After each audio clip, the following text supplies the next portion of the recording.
What is going on? Maybe you can cut that out now. Just gotta go talk to a ghost. What are they doing up there? Wow, we're just gonna be here tonight. Something's gonna happen, I'll tell you. So I got hooked, and we became friends. And he says, come by the house, we're having a Halloween party, we'd love to have you and your family. So we did.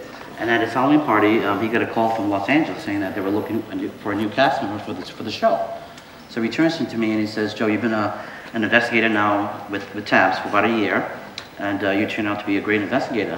Would you like the opportunity to join Ghost Hunters? And immediately I said, yes, I would love to. So I did, and I did that for about a year. And then that following year at his house again, at another Halloween party, he got a call from Los Angeles saying that they would like me to join the international team. And first I turned it down because I wanted to stay in the US where it was nice and safe. You know, lots of horrible people out there. So I turned it down, and he was like, no, I think they really want you to do it. I kept saying no, no, no. And then he says, well, talk to your family, see what they think. So I talked to my family, and they were like, Joe, you know, you have an awesome opportunity here. You get to travel the world, and you get to investigate some really cool places. I think you should do it. So I did, and thank God, because it's been an amazing experience. I've been to 40 countries within a 3-year span, and it's been some awesome places. I loved Peru, I loved Belize, I loved Australia, Tasmania, American Samoa, and even the Ukraine. And the activity there is, the place is so much older that I think that, are you finished? Can I continue here? I don't think so. But I think the activity there is so commonplace that people don't even think about it anymore. But being an investigator in America and going overseas, I think that the spirits are a little bit more aggressive. A little bit more aggressive. So much so that at a castle in Denmark called Castle Dragslund. Now, we were in the dungeon where supposedly Mary, Queen of Scots' husband was imprisoned and died down there. So it was myself, one other investigator, Brandy Green, and one camera person. It's a pretty small room, dirt floor, cobblestone walls, and we were down there for like an hour trying to get something to happen during the EVP sessions, taking readings, and nothing was happening. So we were like, well, it's kind of boring. Let's go to a different part of the castle. So up the stairs we go. As we go up the stairs, my arm starts to burn and sting as somebody's putting a cigarette out. I'm like, my arm's burning, Brandy.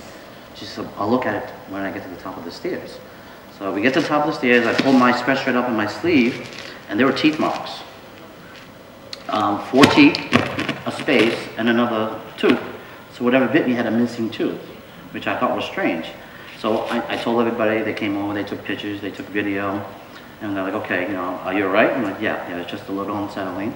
They're like, well, we need you to go back down to see if it happens again. I'm like, it did me once, you know, what else is it gonna do to me? So I was a little apprehensive, but I sucked it up and I went back down.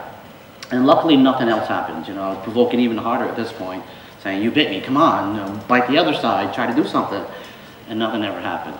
But that place was pretty crazy. Other experiences I've had were being scratched. It's always the 3. Some people say it's the Trinity. I'm not exactly sure if that's true or not, but that's what they say.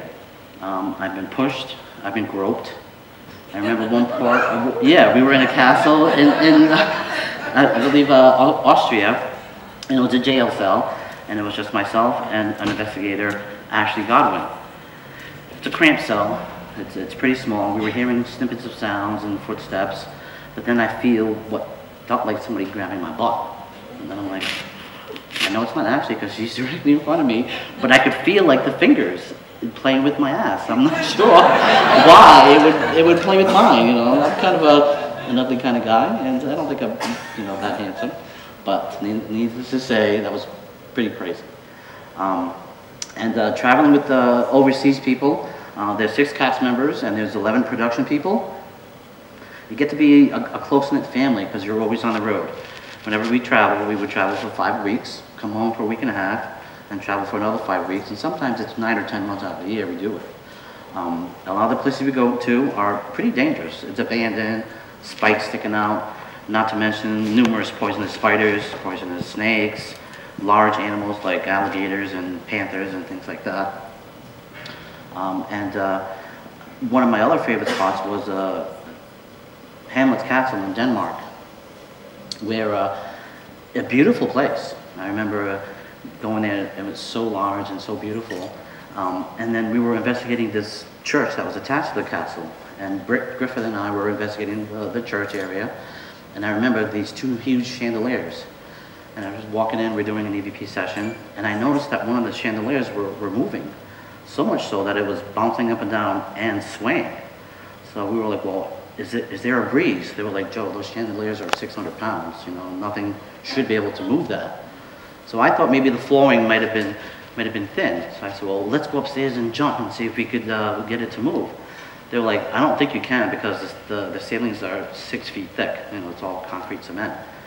So we go up there anyways, and I'm trying. So I said, well, we're pretty heavy guys. Let's go upstairs and jump around. I'm jumping, anything? They're like, no, nothing's happening. So that was an odd occurrence. So things like that throughout the year kept happening. And it's been added to my experiences throughout the paranormal field that, for me, I want to get answers on what happens after we die.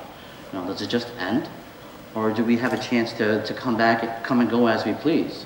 So for me, I want to answer my own questions on what lies beyond life. And people think that it's glamorous whenever you go out overseas and then you get to stay in the best hotels and things like that. No, it's not. Sometimes you're traveling, and when you have to use the facilities, sometimes they say, well, there's a big ditch here, just straddle yourself over the board and go. I'm like, wow, no. I will wait for the hotel if there's a hotel.